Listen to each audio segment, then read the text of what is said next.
에페네투스는 악기들이 빨갛게 달궈진 강철 회초리로 불쌍한 영혼들을 사정없이 후려치는 끔찍한 광경을 보았습니다.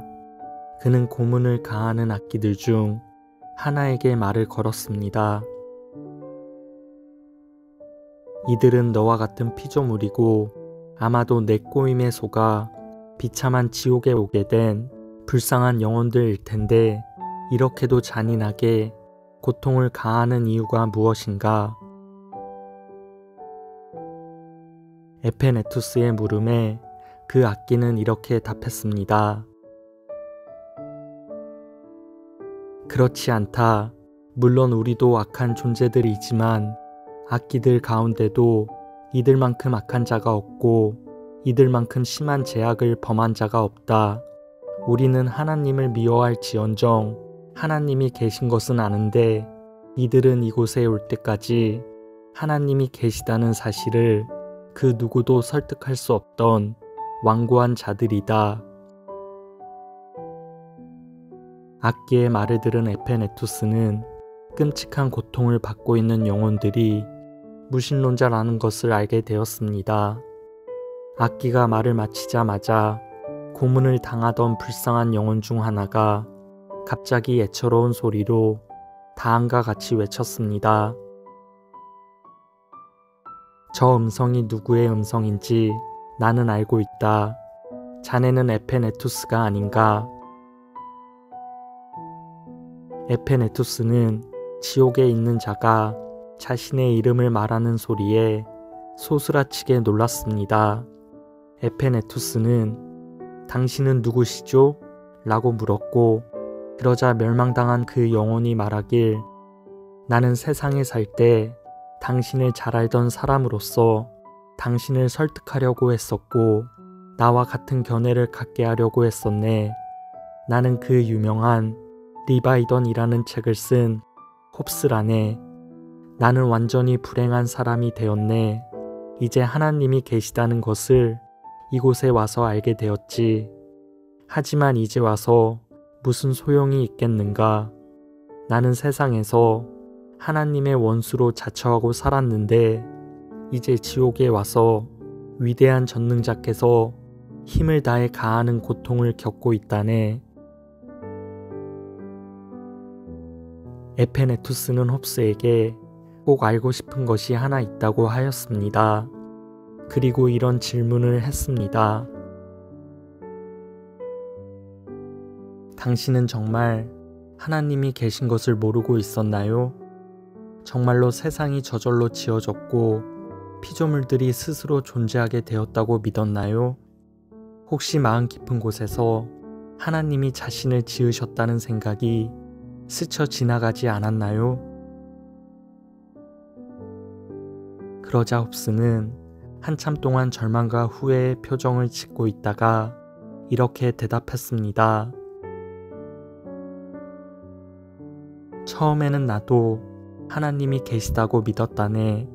하나님이 주권자로서 다른 모든 피조물에게 생명을 주셨다고 생각했지. 하지만 후에 악한 생활에 빠져 하나님의 진노를 받게 되었을 때 하나님이 없었으면 좋겠다는 소원이 나도 모르게 슬그머니 생기더군. 하나님이 없다고 생각하는 건 애당초 불가능한 일이었어. 그래서 하나님이 율법을 범한 자들을 처벌하실 수밖에 없다는 생각을 부정하는 것도 불가능하지. 나는 내가 하나님의 공의를 짓밟았다는 것을 알았기 때문에 그분을 미워하였고 차라리 없으면 좋겠다고 생각하게 되었다네. 그러나 그 뒤로도 계속해서 하나님의 공의를 무너뜨리는 생활을 했는데도 내가 멀쩡히 살아있는 것을 의식하고는 하나님이 없을 수도 있겠다는 희망을 품기 시작했네. 이런 희망을 토대로 내 희망이 부합한 개념들을 수립하기 시작했다네. 이렇게 하나님의 존재를 배제한 채 세상의 기원에 대한 새로운 체계를 수립하고 나니 그 개념이 너무나 마음에 든 나머지 마침내 그것을 진리인 것처럼 받아들이게 된 것일세. 그 후부터 그 사상체계를 다른 사람들에게도 전해주려고 노력했지. 그러다가 유명인사가 되었고 때때로 내가 한 행동에 대해 양심의 가책을 느끼곤 했다네. 그때마다 내가 마지막에는 큰 낭패를 보게 될 것 같은 불편한 생각에 시달리곤 했지만 마음을 다잡고선 그런 생각을 떨쳐버리곤 했지. 이제 와서 시인하지 않을 수 없는 것은 죄를 사랑하다 보니 나를 지으신 분에게 마음이 완고해졌는데 처음에는 그분을 미워하다가 나중에는 그분의 존재마저 부정하게 되었다네. 마음에 밀착시키고 살았던 죄가 내게 이런 저주를 안겨준 원흉이었던 셈이지. 땅에서 헛된 철학에 몰두하며 내가 고안한 사상체계를 세상에 보급했으나 이제 하나님이 계신 것을 확인하게 되었고 그분이 크고 두려우신 분임을 절실히 깨닫게 되었다네. 우리가 견디고 있는 불은 화덕에 있는 불보다 1000배나 더 뜨겁고 성질도 그것과는 사뭇 다르다네. 세상에서 타오르는 불은 다 빛을 동반하지만 이곳의 불에는 빛이 없다네. 그래서 지옥은 온통 불길에 휩싸여 있는데도 우리는 완전한 어둠에 갇혀 있는 거라네. 지상에서 타오르는 불은 물리적 불이라서 비물질적인 실체들에는 붙을 수가 없으므로 영혼들을 태우지는 못한다네.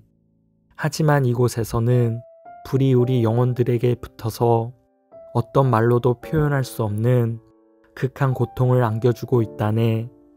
나는 이 사실을 몰랐기 때문에 땅에서 살 때 비물질적인 실체들이 불에 탄다는 개념을 조롱했고 여기서 그 대가를 치러가면서 그 사실을 뼈저리게 확인하고 있다네. 지옥의 고통을 목격한 에페테누스는 십자가 대속의 은혜로 그를 지옥에서 구원하여 주시고 영광의 후사가 되게 해주신 그 거룩하신 이름을 찬송하였습니다. 찬란한 안내자는 그에게 말하기를 마귀는 번번이 실패하면서 지칠 줄 모르고 시험을 하며 종종 택함받은 자들을 속여 죄를 범하게 하고 그 죄로 인한 슬픔을 아는 채 무덤에 내려가게 하니 늘 깨어있으라 하였습니다.